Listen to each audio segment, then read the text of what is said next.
So hello and so good to see you. ये 1 महीने होने आए हैं दोपहिया को, और अभी तक लोगों के कान में वही साउंड करा है, आवेला दोपहिया। जिस तरह से क्रेजीनेस धीरे धीरे धीरे बढ़ के अब लोगों के दिमाग पे इतना ज़्यादा क्रेज़ बढ़ गया है दोपहिया देखने का। अलग अलग रिस्पॉन्सेस, एकदम अच्छे अच्छे रिस्पॉन्सेस, और लोग, आप भी नोटिस कर रहे हो, काफ़ी कोने कोने से रिस्पॉन्सेस आपको आ रहे हैं। तो कैसा ये पूरा एक्सपीरियंस आपके लिए रहा, और दोपहिया की शुरुआत कहाँ से की, प्लीज़ वहाँ से स्टार्ट करते हैं। हाँ, एक्सपीरियंस तो बहुत ही अच्छा रहा, क्योंकि जिस तरीके से शो को लोग एक दूसरे को रेकमेंड कर रहे हैं, जो भी देख रहा है वो अपने जानने वाले को बता रहा है कि हमने एक शो देखा दोपहिया, वो देखो। लोग इतना शेयर कर रहे हैं सोशल मीडिया पे, इतना कुछ लिख रहे हैं शो के बारे में, इतने लंबे लंबे पोस्ट लिख रहे हैं, मैंने देखा तो बहुत खुशी मिलती है। और मुझे किसी ने एक बात कही जो मुझे बहुत अच्छी लगी कि मेरे पेरेंट्स किसी और सिटी में रहते हैं, और वो हमेशा पूछते हैं कि बेटा हम OTT पे क्या देखें, तो वो बता नहीं पाते कि क्या देखें। तो जब दोपहिया आया तो उन्होंने बताया कि दोपहिया एक शो आया, वो आप लोग देख सकते हो फैमिली के साथ। यही मेरे साथ होता था, जब मेरे मम्मी पापा मुझसे पूछते थे कि बेटा हम क्या देखें, तो मैं रिकमेंड करता था कि ये देखो, ये फैमिली शो है, वो देखो। तो मुझे बहुत अच्छा लग रहा है जब वही लोग मुझे आके बता रहे हैं कि उनके साथ भी यही हो रहा है। और जहाँ तक बात रही दोपहिया की शुरुआत की, तो दोपहिया शुरू हुआ था काफ़ी पहले, काफ़ी टाइम हो गया, 5 साल हो गए, जब दोपहिया का बीज बोया था मैंने और चिराग ने। मेरा राइटिंग पार्टनर है चिराग। तो हम दोनों चाहते थे कि कोई ऐसी कहानी कही जाए जो हमारे दिल से निकली हो, और जो रूटेड कहानी हो, जो हिंदुस्तान के गांव से निकली हो। तो हमें आइडिया आया फिर दोपहिया का, और इसको एक पूरी 9 एपिसोड की कहानी बनाने में, और उसको एक पूरा आग देने में, इतने सारे कैरेक्टर्स के बारे में लिखने में, स्टोरी लिखने में, एपिसोड्स लिखने में फिर लंबा टाइम लगा।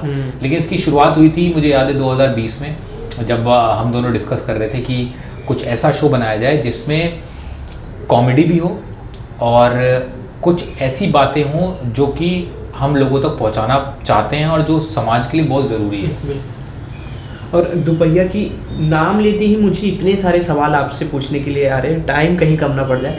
अब आप इसके राइटर हैं, तो कोई भी चीज़ कोई लिखता है तो कहीं ना कहीं से कुछ नोटिस किया हुआ, या उनके दिमाग में कुछ चल रहा हो, उन्होंने कुछ ऑब्जर्व किया हो, ऐसे होता है। तो ये आपने कहाँ से लिखा, और ये स्टोरी आपके दिमाग में आना, आपके फ्रेंड चिराग जिनके साथ आपने लिखा, ये कैसे पॉसिबल हुआ और कैसे आगे बढ़ा, इसका कुछ स्टेप आप बताना चाहेंगे?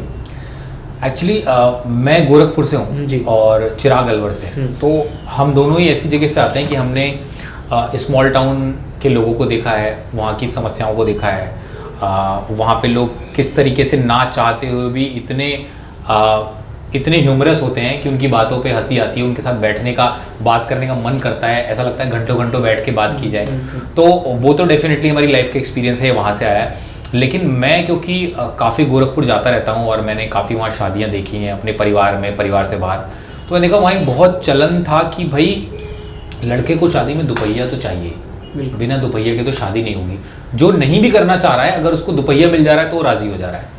तो लिटरली दूल्हों की रेट लिस्ट तय है कि अगर दूल्हा यहाँ तक पढ़ा है तो उसे ये मिलेगा, 4 पहिया मिलेगा, यहाँ तक पढ़ा है तो 2 पहिया मिलेगा, यहाँ तक पढ़ा है तो ये मिलेगा। अगर कुछ भी नहीं किया है और दूल्हे के बाप ने भी कुछ किया है तो भी कुछ ना कुछ दहेज मिलेगा।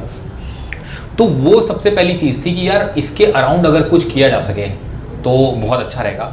और हम लोग हमेशा बात करते हैं शहर के बच्चों के सपनों की, शहर के जेनजी के सपनों की, यहाँ के जो जेनजी है वो क्या चाहते हैं, लेकिन गांव के जेनजी के क्या सपने हैं, वो क्या करना चाहते हैं, उनके क्या छोटे छोटे सपने हैं, वो किस तरीके से अपनी ज़िंदगी बिताना चाहते हैं।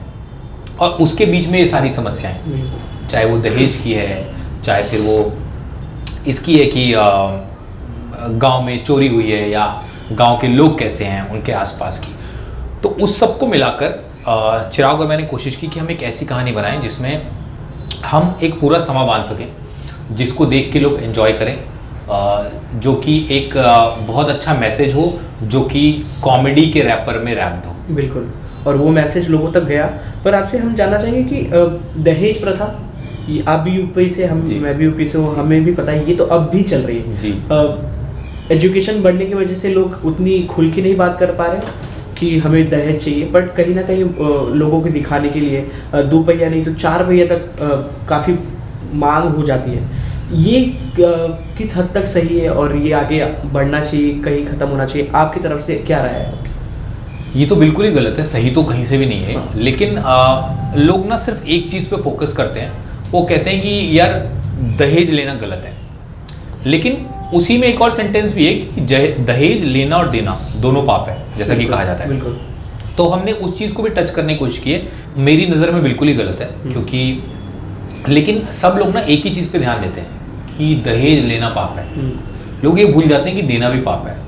एक ही तरफ को हम गलत बताए जाते हैं। हमने इसमें इसीलिए टच करने की कोशिश की है कि लास्ट में जो कुबेर का किरदार है जो मैंने प्ले किया है, वो स्टेज पे कहता है लड़की को कि ठीक है, अगर हमने दुपहिया मांगा तो ठीक है, उसके बदले तुम्हें भी तो लड़का चाहिए था जो शहर में कमाता हो, ज़्यादा पैसे कमाता हो, जो तुम्हें मल्टीप्लेक्स में सिनेमा दिखा सके, तुम्हारे लिए ये कर सके, वो कर सके। तो उसके बदले मैंने दुपहिया मांग लिया, तो मैं क्यों गलत हूँ? आपका भी तो कुछ लालच था मुझसे, तो मैं ही सिर्फ लालची क्यों हुआ? तो हमें ये समझना होगा कि भाई दहेज लेना और देना दोनों ही पाप है। क्योंकि अगर आप दे रहे हो तो बदले में आप भी कुछ मांग रहे हो। तो आप या तो इतने कैपेबल हो जाओ कि हम ना दहेज आपसे देंगे और ना हमें आपकी ज़रूरत है। अगर आप हमें तमीज़ से ट्रीट करोगे हमारे घर की लड़की को, तो ही हम आपको अपने घर की लड़की देंगे, वरना नहीं देंगे। बाकी और कोई सौदेबाजी नहीं है। प्यार का सौदा रखो, प्यार दो, प्यार लो। बिल्कुल। आपको मैं बताना चाहता हूँ, जैसे होता है कि हम लोग रात में फ्री होके प्राइम खोल लिए कोई भी सीरीज़ देखने के लिए, मैं और मेरी बहन ने साथ में देखा ये। तो जब हम लोग देख रहे थे और कल हमें जैसे मुझे पता चला कि अविनाश जी का इंटरव्यू है, तो फिर मैंने जैसे घर पे बताया तो उन्होंने मुझसे पूछा कि एक चीज़ उनसे ज़रूर पूछना कि अगर उन्होंने ये खुद लिखा है तो कुबेर का किरदार उनने क्यों चुना, सिर्फ कुबेर का? वो अगर उनने खुद लिखा है तो कोई और भी डिसाइड कर सकते थे, कोई और चुन सकते थे। वाई कुबेर? कुबेर का किरदार चुनने की 2-3 वजहें थी, सिर्फ एक नहीं। पहला तो ये कि क्योंकि ये मैंने अपनी आंखों से देखा हुआ है, मेरे सामने की बात है। अच्छा। मेरी एक जानने वाले कोई भैया थे, उनकी शादी थी और उस वक्त राजदूत बहुत चलती थी, राजदूत बाइक। इसमें हमने बुलेट दिखाया, राजदूत बाइक चलती थी। और जब वो आई तो उनका इतना प्यार बढ़ गया उस बाइक से कि घर में जितने भी परिवार के लोग आए हैं वो सडनली ना चाहते हुए उनसे डिस्कनेक्ट होने लगे। वो सिर्फ बाइक के प्यार में पड़ गए, जबकि शादी में पूरा खानदान दूर दूर से आया हुआ है, लेकिन वो एकदम भूल गए। तो मैंने देखा हुआ है, मुझे भी लगता था कि यार भैया हमसे बहुत कम बात कर रहे हैं, जब से बाइक आई है हमसे बहुत कम बातचीत कर रहे हैं, पहले जैसे मिलते थे वैसे नहीं मिल रहे हैं, भैया थोड़े बदल गए हैं, ये लगता था। तो मैंने देखा था और मुझे पता था एग्जैक्टली कि ये कैसे मैं कर पाऊँगा इस कैरेक्टर को। और वो उसमें 2-3 चीज़ें और भी ऐड की हैं। दूसरा, मुझे ये पता था कि ये एक ऐसा किरदार होगा जो ग्रे होगा, और लेकिन ये लाइकेबल विलन कह सकते हैं इसको। लोग इससे नफरत तो करेंगे लेकिन लोगों को इसको देखने में मज़ा भी आएगा।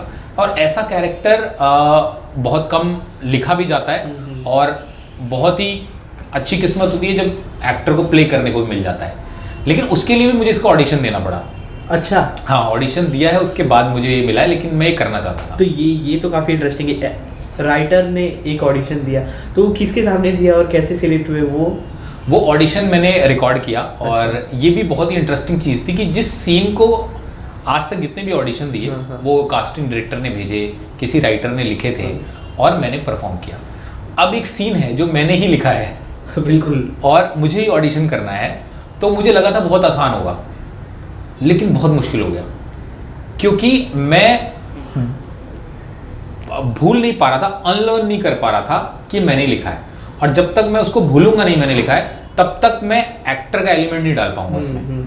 मैं राइटर के दिमाग से ही देख पा रहा था उसको। तो खुद को डिटैच करना एज अ राइटर कि मैंने नहीं लिखा है, अब सिर्फ भाई तू एक्टर की तरह सोच कि इसको कैसे प्ले करना है, अपना एलिमेंट ऐड कर। क्योंकि राइटर जब लिख के देता है, राइटर चाहता है एक्टर अपनी तरफ से क्या ला रहा है। जैसे हम कोई स्क्रिप्ट भी लिखते हैं तो डायरेक्टर का जैसे होता है कि ये तो राइटर ने लिख के दे दी, मैं अपना क्या एलिमेंट डाल रहा हूँ या डाल रही हूँ उसमें। वैसे ही एक चैलेंज था। फिर वो ऑडिशन मैंने रिकॉर्ड किया, वो ऑडिशन मैंने अपने प्रोड्यूसर्स को भेजा। अच्छा। प्रोड्यूसर्स ने देखा, हमारे डायरेक्टर सोनम ने देखा, सोनम नायर ने, फिर प्राइम ने देखा। तो जब सब लोग एक पेज पे आए और सबको मेरा ऑडिशन अच्छा लगा, उसके बाद ये रोल मुझे मिला। अरे क्या बात। तो ये जानने के बाद एक सवाल मेरे मन में आता है कि एज अ लेखक अपने लिखावट पे किसी एक्टर को प्रदर्शन करवाना, या खुद की लिखावट पे एज ए एक्टर प्रदर्शन करना कितना डिफिकल्ट और कितना इजी हो जाता है आपके लिए? मुझे ऐसा लगता था कि इजी होता है जब आप खुद लिखते हो तो करना, लेकिन जब मैं करने गया तो उतना इजी नहीं था। लेकिन उसके फ़ायदे भी हैं और नुकसान भी हैं। फ़ायदा सबसे बड़ा ये है कि जब आप खुद लिख के एक्ट करते हो ना, तो आप दोनों नज़रिए से स्क्रिप्ट को देखते हो, एज अ राइटर भी, एज एन एक्टर भी। और आप फिर खुद को डिटैच करना मुश्किल होता है कि ये मैंने लिखा है, क्योंकि आप जब तक डिटैच नहीं करोगे आप अपना रंग नहीं घोल पाओगे उसमें एज एन एक्टर। लेकिन इसका फ़ायदा क्या होता है कि जब आपको सामने किसी और की स्क्रिप्ट आती है तो आप उस राइटर के दिमाग में घुस जाते हो, अगर आप खुद राइटर हो तो, कि उस राइटर ने क्या सोच के लिखा होगा और इसके पीछे क्या वजह है, आप बहुत जल्दी ढूंढ लेते हो। एक होता है एक्टर का मोटिवेशन और एक होता है राइटर का मोटिवेशन। तो एक्टर का तो एक्टर ढूंढ लेते हैं, लेकिन अब क्योंकि मैं लिखता भी हूँ तो राइटर का मोटिवेशन ढूंढना बहुत आसान होता है। तो अगर कोई बहुत ज़्यादा भी डिटेल नहीं देता किसी किरदार के बारे में या ब्रीफ नहीं देता, तो भी पढ़ के काफ़ी कुछ समझ में आ जाता है कि ये राइटर ने किस पर्सपेक्टिव से लिखा है। बिल्कुल। और मैं आपसे ये जानना चाहता हूँ कि गजराज राव ऐसे जब उम्दार आर्टिस्ट आपके साथ है तो उनसे क्या सीखने को मिलता है और उनकी कास्टिंग इसमें कैसे हुई? गजराज जी की कास्टिंग तो हम शुरू से ही काफ़ी श्योर थे कि ये जो बनवारी झा का रोल है वो गजराज जी को ही करना चाहिए। और हमारी जो प्रोड्यूसर हैं वो उनको जानती भी हैं, तो उनको भेजी गई स्क्रिप्ट। और मतलब स्क्रिप्ट ने बहुत मदद की है हमारी इस शो को बनाने में, क्योंकि हर कोई स्क्रिप्ट के ऊपर ही हाँ बोलता है, चाहे वो डायरेक्टर हो चाहे एक्टर हो। तो उन्हें काफ़ी पसंद आई और उन्होंने हाँ बोला। और गजराज जी से सीखने की जहाँ तक मैं बात करूँ तो कमाल के एक्टर हैं। उनका अनुभव भी और उनका जोश भी, दोनों का जोश और होश बराबर है उनमें एकदम। और जब वो परफॉर्म करते हैं ना तो ऐसा लगता है कि पूरा चलता फिरता एक्टिंग स्कूल है। बिल्कुल। उससे ज़्यादा जो सीखने वाली चीज़ है कि जब आप एक नोन एक्टर होते हो, आप पॉपुलर एक्टर होते हो, आपका इतना तजुर्बा होता है, तो आप बाकी लोगों को साथ लेके कैसे चलते हो। आप सेट पे सबसे सीनियर, सबसे एक्सपीरियंस्ड एक्टर हो, फिर भी आप जिससे भी बात कर रहे हो, चाहे आपसे उम्र में कितना भी छोटा हो, उसको ऐसा लग रहा है कि गजराज जी मेरे दोस्त हैं। बिल्कुल। वो उसकी उम्र के बन जाते हैं। और अगर वो जेनजी से बात करें वो जेनजी बन जाते हैं, वो मिलेनियल से बात करें वो मिलेनियल बन जाते हैं। वो जब आपके साथ बैठ के डिस्कस कर रहे हैं किसी चीज़ को, तो उनका जो एक्सपीरियंस है वो भी देखने को मिलता है, उनकी नॉलेज पता चलती है। लेकिन वो हर तरह के माहौल में ढल जाते हैं, पानी की तरह बिल्कुल। जैसा देश वैसा भेज। जैसा देश वैसा भेज। और ये उनसे सबसे बड़ी सीखने की बात है कि आप कहीं पर भी हो, आप जिस इंसान से बात कर रहे हो, आप उसको कैसे संभालो अपने आप में और उसकी दुनिया में शामिल हो जाओ। बिल्कुल। इस ग्लैमर, इतने एक्शन वाले फिल्मों और शो के दौर में इस तरह के फैमिली और गांव की कहानी लाने का कुछ प्रेशर तो कोई नहीं था। बस यही था कि क्योंकि ये ज़िंदगी देखी है हमने, और राइटर वहीं से लिखता है जो उसने एक्सपीरियंस किया होता है अपने ज़िंदगी के अनुभव से, या जो उसने पढ़ा होता है कहानियों में, किताबों में। तभी कहते हैं कि राइटर्स को बहुत पढ़ना चाहिए, ताकि आपको अच्छे आप जितना लिटरेचर पढ़ोगे, जितनी कहानियाँ पढ़ोगे, अच्छे लेखकों को पढ़ोगे, तो आपको लगेगा कि दुनिया में कितने नज़रिए हैं कहानी को कहने के। तो एक तो सबसे बड़ी चीज़ वो होती है। लेकिन प्रेशर कोई नहीं था, क्योंकि हमारे दिल से निकली है कहानी। हमें किसी ने बोला नहीं कि एक ऐसी कहानी गांव की जिसमें कोई ऐसी सामाजिक बात या कोई मैसेज हो और कॉमेडी भी हो, ऐसा करा जाए, ऐसा किसी ने कोई ब्रीफ नहीं दिया। हमारे अंदर से निकली, हमने कहा यार मज़ा आ रहा है इसको करने में, यार क्या मज़ा आ रहा है, एक एक सीन लिखने में मज़ा आ रहा है, एक एक किरदार को बनाने में मज़ा आ रहा है, ये तो करना है। बिल्कुल। एज अ एक्टर आपने भी नोटिस किया होगा, अगर मैं यूपी एक्सेंट वाले शो की बात करूँ, मैं दो अलग अलग शो रखता हूँ, आपसे उसकी राय जानना चाहेंगे। जैसे एक तरफ मिर्ज़ापुर हो गए, पाताल लक हो गए, और दूसरी तरफ लापता लेडीज़ हो गई, पंचायत हो गई, गुल्लक हो गई, और अब दो पहिया हो गई। हाँ, वो भी ऐड हो गई। तो दोनों यूपी एक्सेंट है, वही गांव की है। हाँ। एक में दंगई दिखाया हुआ है, एक में सिंपल स्टोरी दिखाई गई है। करेक्ट। दोनों आप किस तरीके से देखते हैं? एक में गाली है, गलौच है, थोड़े अडल्ट सीन है, और ये एकदम प्योर फैमिली शो है, बट दोनों यूपी से रिलेटेड। तो आपको किस जॉनर की फिल्म शो ज़्यादा पसंद आते हैं? क्योंकि लोग दोनों देखना पसंद करते हो। हमने बहुत बार मिर्ज़ापुर को भी पाते हुए देखा, बहुत बार पंचायत को भी पाते हुए देखा। तो आपका डिस्टिंग बिटवीन दोनों शो के बारे में जानना चाहेंगे। यार मुझे किसी भी तरह के शो से कोई बैर नहीं है। हाँ। मुझे मिर्ज़ापुर भी बहुत पसंद है। हाँ। मुझे पंचायत भी बहुत पसंद है, मुझे पाताल लोक भी बहुत पसंद है, मुझे हर तरह के शो पसंद है। लेकिन मेरा सिर्फ ये कहना है कि जब हम कोई शो बनाते हैं और अगर उसमें कोई वो एक दुनिया है एक शो, तो उसमें दूसरी दुनिया को ज़बरदस्ती ना घुसाया जाए। अगर मिर्ज़ापुर कहानी है क्राइम की और वहाँ के किरदार ऐसे हैं जो गाली देते हैं, गुंडई है, दबंगई है, तो देनी चाहिए, उसमें कुछ गलत नहीं है। लेकिन अगर आप सिर्फ गाली गलौज और ऐसे सीन इसलिए डाल रहे हैं कि ऑडियंस को आकर्षित किया जा सके या उनको शॉक दिया जा सके, अरे ये क्या बोल दिया, और आप शॉक में रह जाओ, सरप्राइज होकर उसको देख रहे हो, वो ठीक नहीं है। वरना अगर कोई भी गाली, कोई भी ऐसा सीन कैरेक्टर से आ रहा है तो वो आना चाहिए, मुझे ऐसा लगता है। और ये अभी हमने एकदम क्लीन कॉमेडी शो लिखा है, लेकिन अगर कल को हो सकता है मैं कोई गैंगस्टर फिल्म लिखूं या गैंगस्टर फिल्म करूं, तो हो सकता है उसमें कोई ऐसी चीज़ हो, क्योंकि अगर वो किरदार से आ रही है और किरदार गाली देता है और उसके बिना मैं उसको नहीं बना पा रहा हूँ, तो हो सकता है उसमें गाली होगी। बिल्कुल, यही अगला सवाल था कि दोपहिया जैसी लिखावट तो आपकी हमने देख ली और इतना अच्छा एक्ट भी देख लिया, तो क्या आगे चल के मिर्ज़ापुर जैसी दबंगई वाली लिखावट भी हम देखने को मिलेगी? बिल्कुल मिलेगी। वैसा कुछ है भी जो शायद जल्दी आएगा। और अगर हम कोई क्राइम लिखेंगे आगे या क्राइम ड्रामा करेंगे, तो उसमें ऐसी लिखावट भी देखने को मिल सकती है। और जो मैंने ऑफ कैमरा बात की थी, एक डायलॉग की इसमें दोपहिया वाली, जहाँ 4 लोग शिट कर देते हैं, वहाँ मुंबई में 4 लोग रहते हैं। तो ये कहीं ना कहीं रिलेटेबल था आपसे या किसी से भी आपने ये पहले सुना हुआ है कि मुंबई में इतनी कंजेस्टेड लोग रहते हैं, गांव में ऐसा कंपैरिजन? देखो, मुंबई में तो मैंने देखा था कि मैं खुद ही रहा हूँ कि जब मैं 5 लोगों के साथ रूम शेयर करता था, और छोटा सा रूम था, उसी में सब एडजस्ट होते थे कि कोई पैर सीधे कर ले, कोई सर सीधा कर ले और थोड़ी जगह बन जाए। उसमें कई बार ये होता था कि कोई दोस्त है जो गांव से आया हुआ है और उसका भी कोई दोस्त आ गया जो सिर्फ मुंबई को टेस्ट करने आया है कि भैया 4-5 दिन रह के देखते हैं, अगर अच्छा लगेगा तो यहाँ पे हम काम की तलाश करेंगे। अब वो आते थे तो वो किसी ऐसे दोस्त के पास आते थे जो उन्हें रख सके, क्योंकि 4-5 दिन के लिए तो कोई भी घर किराए पे मिलेगा नहीं और वो लेंगे भी नहीं और पैसे भी नहीं है, तो वो भी आके रहने लगते थे। तो वो तो मैंने देखा हुआ है। और गाँव में जब लोग सुबह सुबह कहते हैं कि भाई हम खेत में जा रहे हैं मैदान करने, तो बेसिकली उनको होता है हम फ्रेश होने जा रहे हैं खेत में।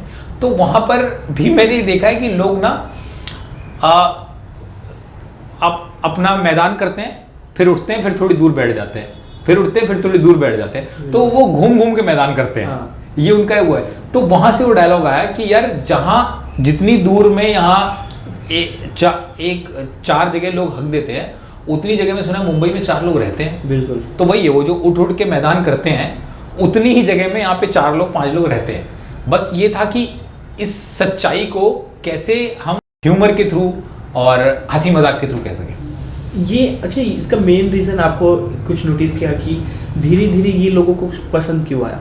ये 1 महीने हुए, पर ये 15 दिन से काफ़ी ज़्यादा क्रेज़ बढ़ गया प्राइम पे दोपहिया का। मुझे लगता है ये वर्ड ऑफ माउथ से ज़्यादा हुआ है, और उसका सबसे बड़ा कारण ये है कि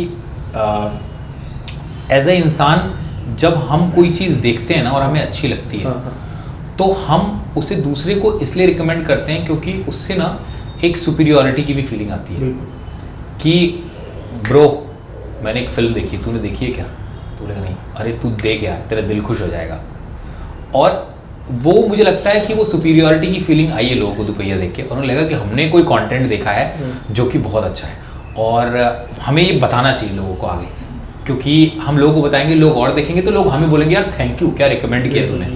तो मुझे लगता है ये वर्ड ऑफ माउथ की वजह से लोग जो है इसकी जो लोगों को जो पसंद आ रही है, इसका कारण ये कि लोग रिकमेंड कर रहे हैं। और जैसे हम दोनों दोस्त हैं, अगर मैं कहीं टीवी पे ऐड देखता हूँ या कहीं देखता हूँ तो हमें समझ में आता है कि ये तो प्रमोशन है। बिल्कुल। लेकिन जब मेरा दोस्त मुझे कहता है कि यार वो सीरीज़ देख, तो मुझे पता है यार मेरा दोस्त प्रमोशन नहीं कर रहा है, मेरा दोस्त सच बात कह रहा है। तो जब दोस्त यार फैमिली वाले रिकमेंड करते हैं, तो मुझे लगता है वही एक कारण है कि दोपहिया को जिसने इतना सफल बनाया है। एक और नोटिसेबल कैरेक्टर था इसमें स्पर्श का, जो लापता लेडीज में जिन्हें देखा था एकदम सरल, दोपहिया में आपने उनको इस तरह से दिखा दिया लोगों को कि लोग एक तरह से पहचान पा रहे नहीं कि लापता लेडीज वाली ये करेक्ट, क्योंकि इतना अलग जॉनरा उनका आपने दिखा दिया इसमें। तो वो डिफरेंस किस तरह से देखते हैं एज एन आर्टिस्ट दूसरे एक्टर में आप? यार स्पर्श ने भूगोल का किरदार बहुत ही बढ़िया निभाया है और हमारा सबसे बड़ा चैलेंज ये था कि भूगोल के लिए किसको कास्ट किया जाए, क्योंकि भूगोल प्ले करना बहुत ही मुश्किल था। हाँ। और उस एज ग्रुप में अच्छा एक्टर मिलना, हाँ। जैसे अमावस के लिए हमें बहुत अच्छा एक्टर मिल गया भुवन, हाँ। लेकिन लड़की का भाई होना और लड़की का छोटा भाई लगना, उस एज ग्रुप में ऐसा एक्टर ढूंढना बहुत मुश्किल था। लेकिन स्पर्श ने ऑडिशन दिया, कमाल का ऑडिशन दिया और बहुत अच्छा किया भी, और स्पर्श से बहुत सारी चीज़ें सीखी भी हैं मैंने। और मुझे लगता है कि जितने सेट पे लोग हैं सबने सीखी होगी, क्योंकि कुछ बात है उसमें जो वो करता है ना, वो बन जाता है। मैंने देखी दुपहिया, मेरे फैमिली ने देखी, बट जिन लोगों ने नहीं देखी, क्या एक चीज़ होगी दुपहिया से लोगों को जानने मिलेगी, सीखने मिलेगी, एंटरटेन होंगे, जो अपनी तरफ से आप उस ऑडियंस को बताना चाहेंगे? मैं लोगों को ये कहना चाहूँगा कि जिन लोगों ने दुपहिया देखी है, बहुत प्यार दिया है, बहुत पसंद की है, और इसका शायद सबसे बड़ा कारण ये है कि आप लोगों को बहुत मज़ा आया है और शायद कुछ ऐसा देखने को मिला है जो आप लोग काफ़ी टाइम से देखना चाहते थे। तो अगर जिन लोगों ने नहीं देखा है, अगर आप लोग इसे देखेंगे, पसंद करेंगे, तो इससे जितने भी लोग हम कंटेंट बना रहे हैं, जो लिख रहे हैं, जो एक्टिंग कर रहे हैं, उनको एक बहुत प्रोत्साहन मिलता है कि हम ऐसा ही कंटेंट और बनाएं, क्योंकि ऑडियंस को ये पसंद आ रहा है। तो अगर आपको ऐसा ही कंटेंट और देखना है तो आप उस कंटेंट को और जितना बढ़ाएंगे, उसको जितना देखेंगे, उसको जितना सपोर्ट करेंगे, उतना ही आपके लिए लोग उतनी चीज़ें बनाने की कोशिश करेंगे उसी जोन में। जैसे हम मैं एग्जांपल देता हूँ, जैसे हम बुफे में जाते हैं, तो बुफे में जब आप कोई एक सब्जी बहुत ज़्यादा खाते हो तो समझ में आता है होस्ट को कि अच्छा गेस्ट को ये बहुत पसंद आ रहा है, तो अगली बार भी बुलाएंगे तो ऐसी चीज़ आपको हम खिलाएंगे। तो वही है, बिल्कुल उसी की तरह है कि अगर आपको दुपहिया पसंद आया है और आप उसको इतना प्यार दे रहे हैं, तो डेफिनेटली इससे सबको प्रोत्साहन मिलेगा कि हम ऐसे शोज और बनाएं। बिल्कुल, ये दुपहिया की बात होगी। हमारी जो लास्ट मीट थी 2050 के स्क्रीनिंग में जी, उस स्टोरी के बारे में मैं जानना चाहूँगा, क्योंकि जिस तरह आप भी उससे जुड़े हुए हैं, ये एक स्टोरी है जो लोगों को जाननी चाहिए। जिस तरह से उनके माता पिता की उम्र हो जाती है, लोग फॉरेन में रहते हैं, उनकी ध्यान नहीं दे पाते, उन्हें अकेला यहाँ छोड़ देते हैं। ये चीज़ें कितनी ज़्यादा बदलनी चाहिए, और ये उस स्टोरी के बारे में आप काफ़ी जुड़े हुए, मतलब आपने काफ़ी अंदर से देखा हुआ जी। प्लीज़ अपनी तरफ से कुछ बताइए इस ऑडियंस को। 2050 एक बहुत ही प्यारी फिल्म है। हाँ। और जो हमारी डायरेक्टर है लक्ष्मी अय्यर, उनका ये फोटे रहा है कि कैसे एक ऐसी चीज़ को, ऐसे टॉपिक को छुआ जाए जिसको लोग जानते तो हैं लेकिन उस पे किसी की नज़र नहीं है, लेकिन बैक ऑफ द माइंड आपके चलता है। हाँ। आज की डेट में अगर हम देखें तो लगभग हर दूसरे घर में कोई ना कोई एक ओल्ड पेरेंट ऐसा ज़रूर होगा जिसके लिए सब लोग जिसकी देखभाल में लगे होंगे, वो कोई बीमारी से जूझ रहा है, और बच्चे जो हैं शहर से बाहर गए हुए हैं कमाने के लिए, और उनके दिमाग में ये चल रहा है कि मेरे पिताजी की, मेरे माताजी की वहाँ कैसे ध्यान रखा जा रहा होगा, कौन उनकी देखभाल कर रहा होगा। ऐसे में मुझे लगता है कि ये कहानी ये बताती है कि उसमें गलत कोई भी नहीं है। और इसमें सबसे अच्छी बात ये है कि बच्चों के किरदार को जनरली ऐसी फिल्म में गलत दिखा दिया जाता है कि ओहो माँ बाप का ध्यान नहीं देते, तुमने माँ बाप को अकेला छोड़ रखा है। लेकिन इसमें भी दिखाया गया है कि बच्चे भी कैसे फंसे हुए हैं, तो उसके बीच का एक रास्ता क्या हो सकता है। और कई माँ बाप ऐसे होते हैं, कई ओल्ड पेरेंट्स ऐसे होते हैं जिनका अपने घर से, अपनी ज़मीन से एक जुड़ाव होता है। उनको बच्चों से ज़्यादा वो ज़मीन चाहिए जिसमें वो पैदा हुए हैं, जिसमें उन्होंने अपना बचपन देखा है, जिसमें वो मम्मी शादी करके आई हैं। तो अगर वो अपना घर छोड़ के कहीं नहीं जाना चाहती हैं और वहीं रहना चाहती हैं, तो बच्चों को भी ये बात समझनी चाहिए। कुछ बच्चों को लगता है यार मम्मी पापा को हम ले जाना चाहते हैं अपने साथ, ये जाना नहीं चाहते, लेकिन उनके रूट जुड़े हुए वहाँ से। तो अगर उनको वहाँ रहते हुए आप एक देखभाल दे सको, एक प्यार दे सको, बीच बीच में जाकर उनको विजिट कर सको, तो उनको ये चाहिए कि बच्चे हमारे साथ आके रहें, लेकिन वो भी नहीं हो सकता और आप भी वहाँ नहीं जा सकते। तो इसके बीच का एक सॉल्यूशन ऐसे निकल सकता है कि आप दोनों कनेक्टेड रहें, बीच में कोई देखभाल का जरिया निकालें और एक दूसरे की परिस्थिति को समझें। क्या बात, काफ़ी अच्छा लगा आपसे बात करके। UP connection. Thank you. Lastly जाते जाते क्या कहेंगे दर्शकों को, और आपकी तरफ से क्या धमाका आने वाला है आपके, प्लीज़ कुछ सरप्राइज बताना चाहेंगे? सबसे पहले तो थैंक यू सो मच, आपने दुपहिया को इतना प्यार दिया। सबसे पहला धमाका तो है कि दुपहिया सीज़न 2 अनाउंस हो गया है और अभी उस पर काम शुरू होगा, जल्दी आपको दुपहिया 2 भी देखने को मिलेगा। इसके अलावा एक और वेब सीरीज़ आने वाली है बहुत जल्दी नेटफ्लिक्स पे, जिसका नाम है मंडला मर्डर्स। जिसका मैं को राइटर भी हूँ। और एक और फिल्म है नौसिखिए, वो भी शायद जल्दी आएगी और आप लोगों को इस साल देखने को मिलेगी। Thank you so much. Thank you.